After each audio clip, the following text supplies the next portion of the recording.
TJ, I do have a follow for you. I want to replay TJ's clip here just to reset here because TJ and I had a conversation off air before he went on the Newsmax. Let's play this clip, and there's a specific thing I want to talk to you about. It's like sports should be the one thing. You're a sports commentator. You should just own this stuff. Like this, we should have fun with it. Yeah, look, I don't know why the liberals gave us the monopoly on loving America. I haven't figured that out yet. I don't know if anybody does. But it doesn't take much, right? We see Alyssa Liu. She's a bisexual woke leftist. All it took for all of America to embrace her was for her to love America. That's it. We actually don't care that much about these athletes' opinions. It turns out it's only when they try to shove it down our throats that we become disinterested and begin to hate them. That is my big problem. It doesn't take a whole lot. We saw that with Team USA Hockey. Immediately, you just showed it in your wonderful monologue. As soon as President Trump got on the phone, the entire team embraced him. Okay, that, by the way, is, I think, normal. I spent a lot of time in locker rooms, play college football at the University of Missouri. That is the normal baseline reality. It is the media who have largely taken, and they do this primarily to black players, they try to pressure them into hating Trump. They say, Trump's a racist. How could you possibly support him? He hates your community, right? And then all the white guys are like, well, I can't leave my black teammates hanging out to dry, so I also have to kneel or whatever. There's none of that. Yes. Yeah. So instead, you didn't have that. There are no black players on the team. Yeah. This was an all-white team, and they didn't have any of those pressures from the media. Nobody's asking them why does Trump hate your community? So they got to embrace him and said, we'll be there tomorrow at the State of the Union. Can't wait to do it. TJ, I think it's a fascinating point you make about, like, this was more authentic because, one, people weren't thinking of themselves being on camera, but also, two, when there isn't that media pressure, when there isn't that racial pressure of oh, I got a black teammate here, Donald Trump's on the phone, I could be offensive if I act like I like Donald Trump, and so let me not do what I would naturally do.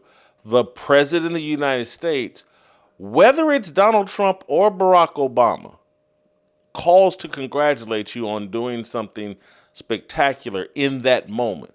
Whether you like Barack Obama or Donald Trump, it's the president of the United States, and we just won a gold medal, and guys got to act naturally.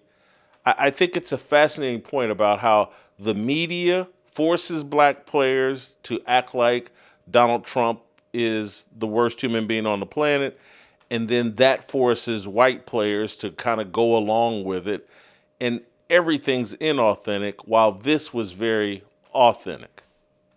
Yes, that's exactly what I believe. I think this was the standard reaction that you would get without media pressure. And particularly, look, and again, it's even in Major League Baseball, there's a lot of Latinos who get drilled by the media over and over. Trump hates you. Look what ICE is doing. They're murdering people all over. And there's incredible pressure. Instead of just thinking whether I agree with these policies or not, the president of the United States, the single, perhaps, most powerful person in the world, just called to congratulate me. That's an honor. That's what most people would think. That's a normal baseline reaction for anybody. I really didn't like Joe Biden. I mean, really, really didn't like Joe Biden. If he would have called me to congratulate me on anything, I would tell everyone. Just because it's the president of the United States calling to tell me I did a good job about something. It's cool. It's what everybody thought for all of human history. The president of the most powerful country in the history of the world that, by the way, may go to war with Iran any day and has a State of the Union coming up, instead of worrying about running the world, he took a few minutes to watch me play a sport and then call me. And you want to reject that? So I don't actually believe all of this nonsense, all of the grandstanding, all of the BS that players have pushed for the last decade. I don't believe they believe any of it. I think it's all orchestrated nonsense. At their core, all of these guys would love to be honored by these people that are running the world. Butter actually chimed in via text, TJ, and I was perhaps mistaken. He was trying to recover because he made a great point here about this. He's like he said, hey, Drew Brees is the prime example.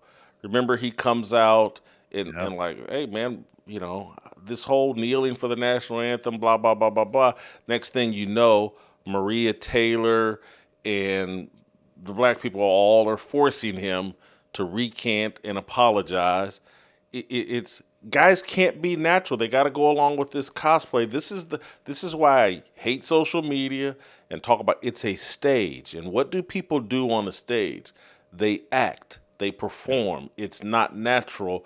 We've all been placed on a stage, and most of us are given some fake accounting of ourselves. Well, Jason, you know this as much as anybody. What percentage of athletes, forget black or white, athletes are political at all? Like 1%. Maybe. I was the most. That's exactly right. I was the most political guy on my team by a mile. Wasn't even close. And to the degree that I was political, that just meant I was voting. Okay. I halfway knew what was going on. I cast a vote and then I went back to trying to succeed. That is it. I didn't know anybody in the NFL on two different teams or in college football that talked politics. Now, maybe all that's changed because this was a pre-Trump. But look, there was a lot of political discussion going on during the Obama years. And I was in college from 2009 to 2012 during his first term. And so these guys just don't know anything. And then they've been pressured by the media to say, you have a moral obligation to have your voice heard because these children are counting on you. And what they should say back is, I am an illiterate moron. I actually don't have anything to add to the conversation. You should watch me play football and hope that someday you are a good enough athlete to do that, to make lots of money, so that you have the luxury of checking out of this because I'm not smart enough for these conversations and please stop making me to participate. That's what they should say. It's all a Muhammad Ali imitation and a misunderstanding of who Muhammad Ali was. Muhammad Ali involved himself in politics for the most part, one, because he joined a political religion, the Nation of Islam, but two, he got drafted and he didn't want to go to Vietnam. And so that forced him for 3 years. His life and freedom were on the line as he was banned from boxing and so it forced him into politics. These guys that sit around during the off season and during their off time on some tattoo table or at some strip club or hosting parties or traveling over to China to collect money, they just don't have the time to pay attention to politics. And all they really pay attention to is their social media feed and trying to build that up. And a part of that build-up process is pretending like you hate Trump. I think it's worse than that, Jason. I think they have been recruited by the wokest journalists to give them the talking points.